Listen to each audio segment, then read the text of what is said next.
Welcome to my study channel. और आज मैं आपके लिए लेके आया हूँ हेडमास्टर आरपीएससी 2018 में जो राजस्थान ज्योग्राफी से प्रश्न पूछे गए थे उनको। 77 नंबर का प्रश्न, राजस्थान की जनगणना 2011 के अनुसार निम्न जिलों को उनकी जनसंख्या के अनुसार अवरोही क्रम में जमाएं। आंसर दीजिए, ऑप्शन आपके सामने है।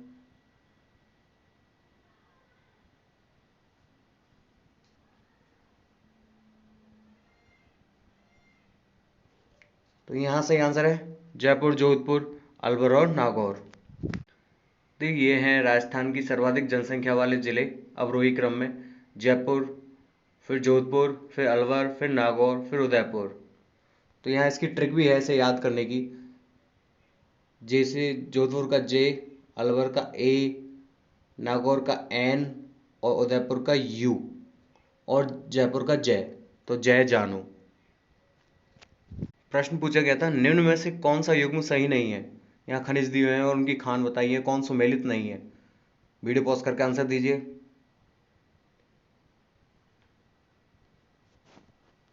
तो यहाँ जिप्सम पलाना से संबंधित नहीं है। जिप्सम जो है वो जामसर में पाई जाती है। देखिए ये है बाबरमल का गुलाबी संगमरमर। और संगमरमर जो है ये राजस्थान के मैप में यहाँ पर स्थित है।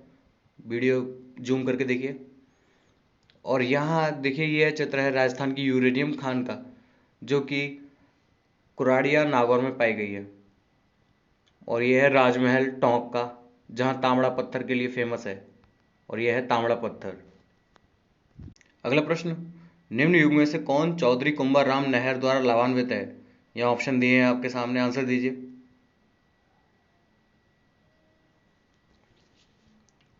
यहाँ सही आंसर है हनुमानगढ़ और झुंझुनू। ये सबसे लाभान्वित जिले हैं चौधरी कुंभाराम नहर द्वारा। देखिए ये मैप है राजस्थान में इंदिरा गांधी नहर प्रोजेक्ट का। और जो चौधरी कुंभाराम जो लेफ्ट कैनाल है वो यहाँ है, लेफ्ट कैनाल यहाँ पर है। ये हनुमानगढ़ और झुंझुनू जिले में मुख्यतः पाई जाती है। चौधरी कुंभाराम लिफ्ट नहर का पुराना नाम था नौहर साहवा लिफ्ट। इससे लाभान्वित जिले हैं हनुमानगढ़, झुंझुनू, चूरू। और ये देखिए कुंभाराम आर्य लिफ्ट कैनाल प्रोजेक्ट पर मलसीसर डैम बना है झुंझुनू में। मलसीसर बांध इसी पर बना हुआ है। अगला प्रश्न है मालपुरा करौली मैदान भाग है किसका। वीडियो पॉज करके आंसर दीजिए।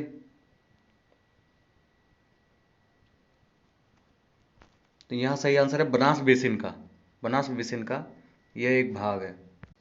देखिए राजस्थान के मानचित्र में जो ये छायांकित भाग दिया हुआ है यही है आपका बनास नदी बेसिन। और यही है आपका मालपुरा करौली मैदान भाग। प्रश्न था निम्नलिखित में से कौन सही सुमेलित है। यहाँ ऑप्शन दिए हुए हैं, आपको बताना है इनमें से कौन कौन सुमेलित हैं और कौन कौन सुमेलित नहीं है। आंसर दीजिए।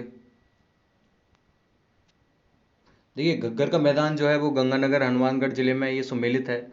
शेखावाटी प्रदेश जो है वो आंतरिक अबवा क्षेत्र, ये भी सुमेलित है। उदयपुर बेसिन में गिरवा पहाड़ियाँ पाई जाती है, ये भी सुमेलित है। और बोरट का पठार में रघुनाथ शिखर, ये गलत है। यहाँ पर रघुनाथ शिखर जो है वो सीकर में है। देखिए ये है गिरवा की पहाड़ियाँ जो उदयपुर में है। और ये बिल्कुल तश्तरी नुमा है, तश्तरी नुमा है। उदयपुर के चारों ओर की पहाड़ियाँ होने के कारण उदयपुर की आकृति एक तश्तरी नुमा बेसिन जैसी हो जाती है, जिसे स्थानीय भाषा में गिरवा कहते हैं। ये रघुनाथगढ़ की पहाड़ियाँ हैं सीकर में। और यहीं पर है हर्ष पर्वत। रघुनाथगढ़ जो शिखर पर्वत है उसमें ही हर्ष पर्वत पाया जाता है। अब देखते हैं शेखावाटी क्षेत्र को। तो मानचित्र में ये देखो ये शेखावाटी क्षेत्र है। शेखावाटी क्षेत्र इसे बांगर प्रदेश के नाम से जाना जाता है। शेखावाटी प्रदेश का विस्तार झुंझुनू, सीकर, चूरू, नागौर जिले के उत्तरी भाग में है। इस प्रदेश में अनेक नमकीन पानी की झीलें पाई जाती हैं, जिन्हें खारी झील बोलते हैं, जिसमें डीडवाना, डेगाना, ताल छापर, कुचामन आदि प्रमुख हैं। देखिए राजस्थान के जो मानचित्र में जो दिया गया हरा सा पोर्शन ये है अंत्य प्रवाही नदियों का मानचित्र।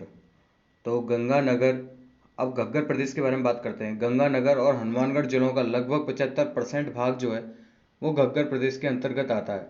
इसका निर्माण घग्गर नदी के बेसिन में हुआ है। हनुमानगढ़ में घग्गर के मैदान को नाली या पाट का मैदान कहते हैं। देखिए राजस्थान के जलवायु प्रदेशों का मानचित्र है, वर्गीकरण किया हुआ है। यहाँ जो दूसरे नंबर का वर्गीकरण है इसका ही नाम है BSHW, इसी का ही नाम है। तो यहाँ जो ये BSHW है, इसको हम आर्द्र शुष्क जलवायु प्रदेश भी कहते हैं। बाड़मेर, जोधपुर, सीकर और नागौर के कुछ भाग इसमें आते हैं, इस प्रदेश के अंतर्गत आते हैं, BSHW के अंतर्गत। प्रश्न पूछा गया था कौन सुमेलित नहीं है। यहाँ कुछ खनिज दिए हैं और उनके खनन क्षेत्र दिए हुए हैं, तो कौन सा खनिज क्षेत्र किस खनिज से संबंधित नहीं है आपको बताना है। आंसर दीजिए वीडियो पॉज करके। यहाँ चौथा ऑप्शन गलत है। डेगाना जो है वो टंगस्टन की खान है वहाँ डेगाना में। देखिए मैग्नीज की खान जो है वो लीलवानी राजस्थान में है और लीलवानी जो है वो बांसवाड़ा में है।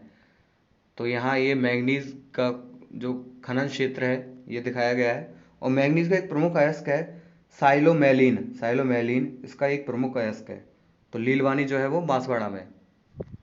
और देखिए ये खनिज है जिप्सम। जिप्सम को हम हरसौंठ या खड़िया मिट्टी भी कहते हैं। जिप्सम का रवेदार रूप सेलेनाइट कहलाता है, सेलेनाइट कहलाता है। और जामसर बीकानेर में जिप्सम की देश की सबसे बड़ी खान है, जामसर बीकानेर में। यह है तांबड़ा खनिज जिसे हम गार्नेट या रक्तमणि, रक्तमणि को इंग्लिश में ब्लड स्टोन कहते हैं। और जो इसका प्रमुख खनन क्षेत्र है वो है राजमहल टोंक में। और ये है राजमहल, बिल्कुल बीसलपुर बांध के पास। प्रश्न पूछा गया था लूनी का उत्तरी क्षेत्र क्या कहलाता है। वीडियो पॉज करके आंसर दीजिए।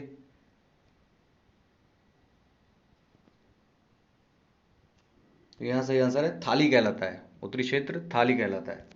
देखिए जो राजस्थान के मानचित्र में गुलाबी छायांकित भाग जो है यह है लूनी नदी बेसिन। लूनी नदी जो है वो अरावली पर्वत के निकट नाग पहाड़ से उत्पन्न होकर दक्षिण पश्चिम क्षेत्र में प्रवाहित होते हुए कच्छ के रण में जाकर मिल जाती है। और जो इसका उत्तरी क्षेत्र है इसे हम थाली के नाम से जानते हैं, थाली।